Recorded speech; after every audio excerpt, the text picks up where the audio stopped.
So here we got the cabin air filter from Amazon and the new button for the hatch. And last but not least,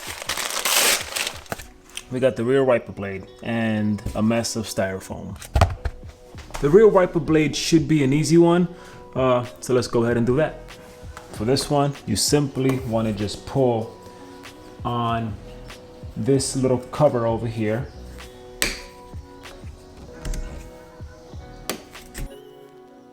Once it's out of place, you can fully lift up the arm here.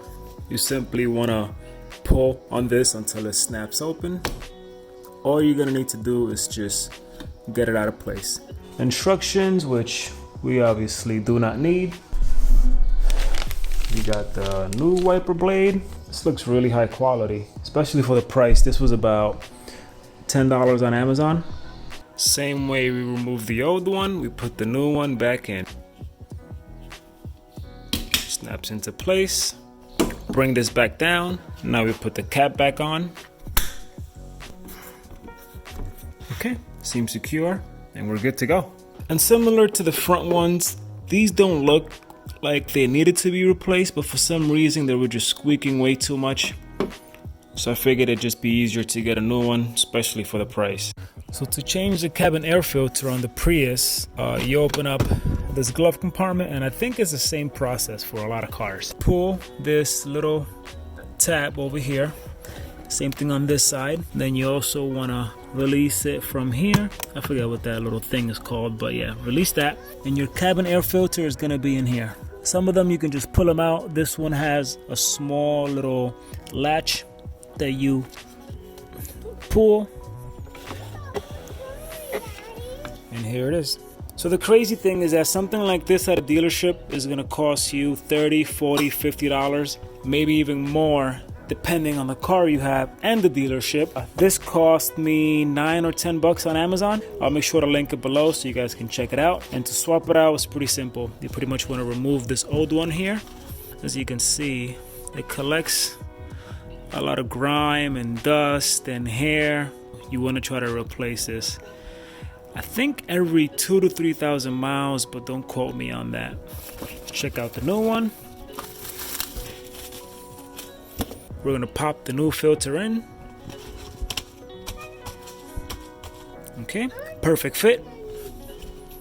And put it back into the car.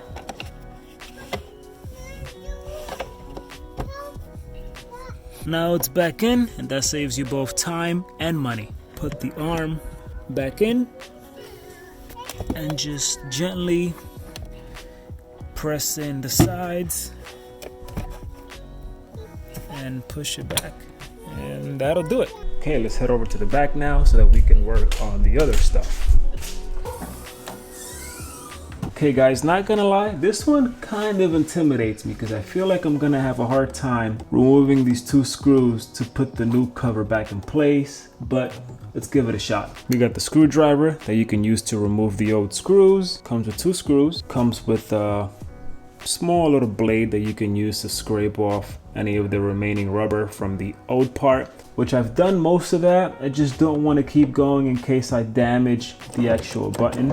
And of course, the hatch button. Let's see if we can get this out.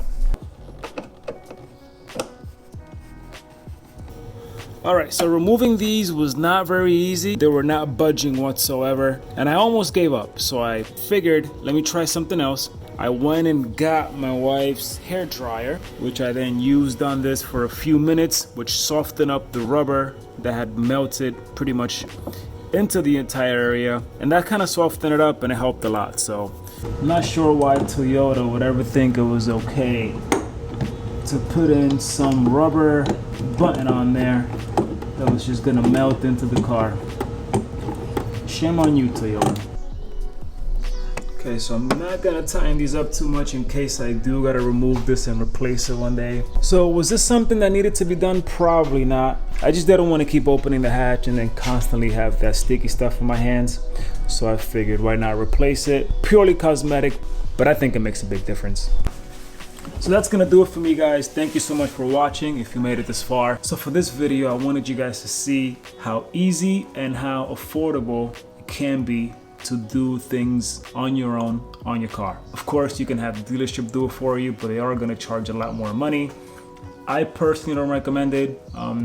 If you have the time and if you don't mind taking an extra few minutes to learn how it gets done on YouTube, which is what I did, you can just do it on your own. And plus, it's kind of fun. It kind of helps you learn a little more about your car, and you can kind of know what needs to be done and what doesn't need to be done, and if it's worth doing it yourself or doing it through a dealership.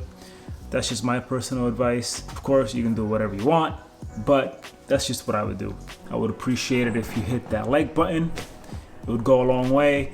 And yeah, that'll do it. Thanks again for watching, and you guys be safe. Peace.